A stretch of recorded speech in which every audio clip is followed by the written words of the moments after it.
రాష్ట్రాన్ని అన్ని రంగాలలో ఆర్థికంగా ఇబ్బందులున్నా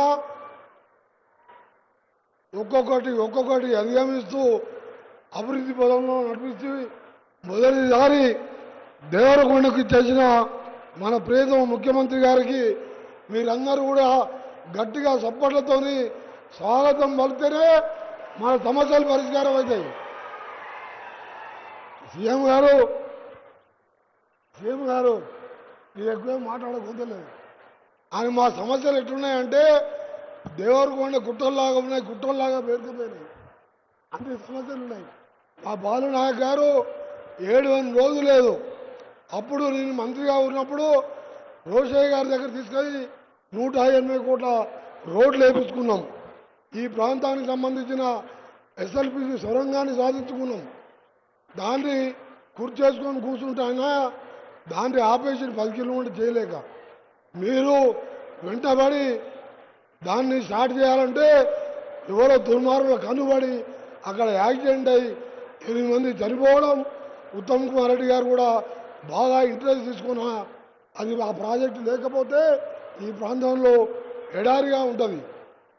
మీ అందరి తరఫున ముఖ్యమంత్రి గారికి లిఖితపూర్వకంగా మీ ఎమ్మెల్యే గారు ఇచ్చినారు.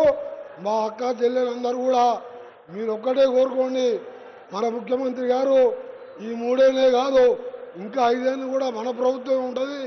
రేవంత్ రెడ్డి గారే మళ్ళా ముఖ్యమంత్రి అవుతాడు. మీరెవ్వరు కూడా బాధపడవద్దు.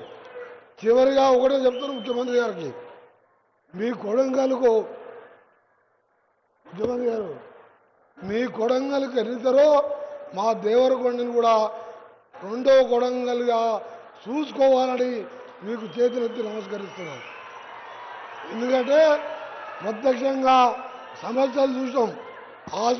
హాస్పిటల్ లేవు, కాలేజీలు లేవు, రోడ్లు లేవు. ఏదో మీ ఆశీర్వాదంతో మన హ్యాంలో ఆర్ఎన్బి శాఖ ద్వారా 254 కోట్లు శాంక్షన్ చేయడం జరిగింది. రాష్ట్రం మొత్తం 11,000 కోట్లతో రోడ్లకు టెండర్లు కూడా పిలవడం జరిగింది. మీ అందరికీ కూడా ఒకటే హామీస్తున్నా, ముఖ్యమంత్రి గారితో నా విజ్ఞప్తి, రాష్ట్రంలో అత్యంత వెనుకబడ్డ ఎక్కడంటే అది అచ్చంపేట ముఖ్యమంత్రి గారి కాన్స్టిట్యున్సీ, పక్కకున్న దేవరకొండ. ఈ రెండింటిని చూస్తే ఎంతో బాధ అనిపిస్తుంది. హాస్పిటల్ పోవాలంటే 300 కిలోమీటర్లు పోవాలి.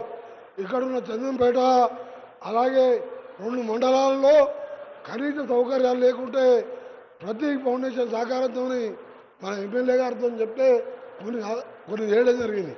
అందుకని మొట్టమొదటి డిమాండ్ 200 బెడ్లకు అప్గ్రేడ్ చేస్తూ ఈరోజు ప్రకటించాలని చేతులారా మిమ్మల్ని విజ్ఞప్తి చేస్తూ, ఇవాళ హాస్పిటల్ పోవాలంటే 300 కిలోమీటర్లు పోవాలి. అందుకనే మీకోసం ఎంతో ఉత్సాహంగా ఎదురు చూస్తున్న మా అక్క చెల్లెళ్ళు సగం మంది ఇవాళ మా సమస్యలు పరిష్కారం అవుతాయని ఆశతో ఉన్నారు.